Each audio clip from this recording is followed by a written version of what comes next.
Efendim, sırada bir diğer misafir ekibimiz var. Sizlere artık onlara takdim etmek istiyoruz. Kendileri de sabırsızlıkla bekliyorlar zaten. Bu ekibimizin ismi Mazenef, yani ay ışığı anlamına geliyor. Mazenef Halk Dansları Topluluğu, İstanbul Kafkas Kültür Derneği bünyesinde Jankat Eser'in eğitmenliği ve Dine Jular'ın kaptanlığına bağlı olarak yaklaşık 50 dansçısıyla 2007 yılı Eylül ayından itibaren çalışmalarına başlamıştır. Ve ayrıca ekip 2012 Eylül ayından itibaren de çalışmalarına yeni eğitmeni Alihan Bitok yönetmeninde tüm hızı ve coşkusuyla devam etmektedir. Evet, bir neşe geliyor Batı Kafkasya semalarından. Aksak ritimlerle dolu, ruhu dinlendiren mızıka eşliğinde teperuş koreografisi izleyeceğiz. Yeniden. Naçizane beklentimiz, alkışlarınız, kuvvetli ve değerli alkışlarınız. Evet, misafir ekibimiz Mazenef, mahalli ve modern dansları harmanladığı teperuş koreografisiyle sizlerle. İyi seyirler.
Efendim izniniz olursa danslarımıza biraz ara vermek istiyoruz şimdi.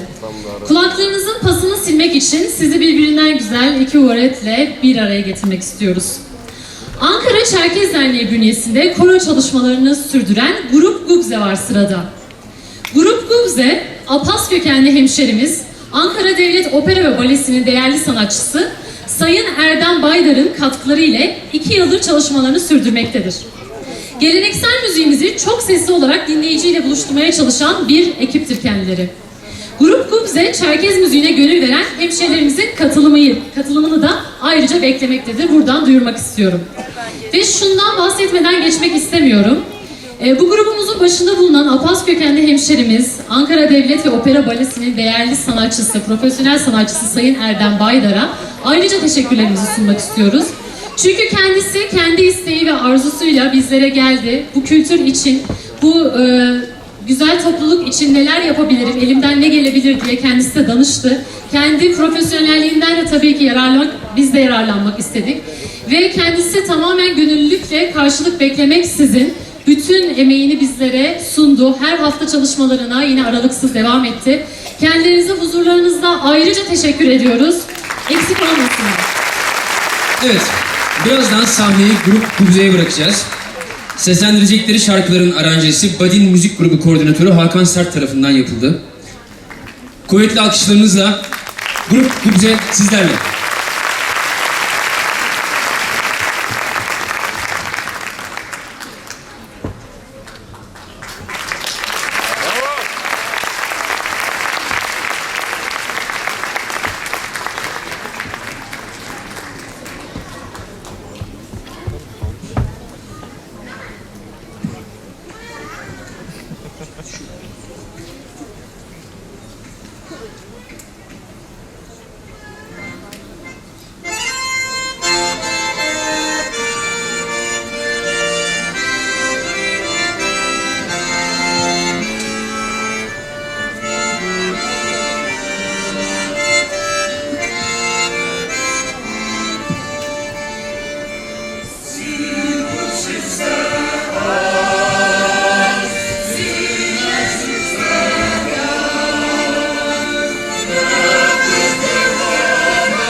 danslarda bu daha da belirgindir. Gerçek hayatta olduğu gibi dansta da erkekler asil ve ölçülü, kadınlar ise zarif ve şıktır. Genç adam bir şövalye, genç kadın ise prenses edasındadır. Adige dansı, iletişimi belirli düzeydeki gençlerin tanışma ve sosyalleşme biçimidir bir nevi. Örneğin zefak, kızla gencin ilk karşılaşmasıdır. Eşlerin koreografik figürleri, dansçıların yakınlaşma ve uzaklaşması ile dolu bir gösteridir. Bu dansın adı ise Türkçe'ye karşılıklı gitmek olarak çevriliyor. Gençlerin karşılıklı dansı olan, bakışlarla, süzülmeyle kendini gösteren zefak var sırada. Alkışlarınız Elbruz için gelsin. Zefak koreografisiyle sizler.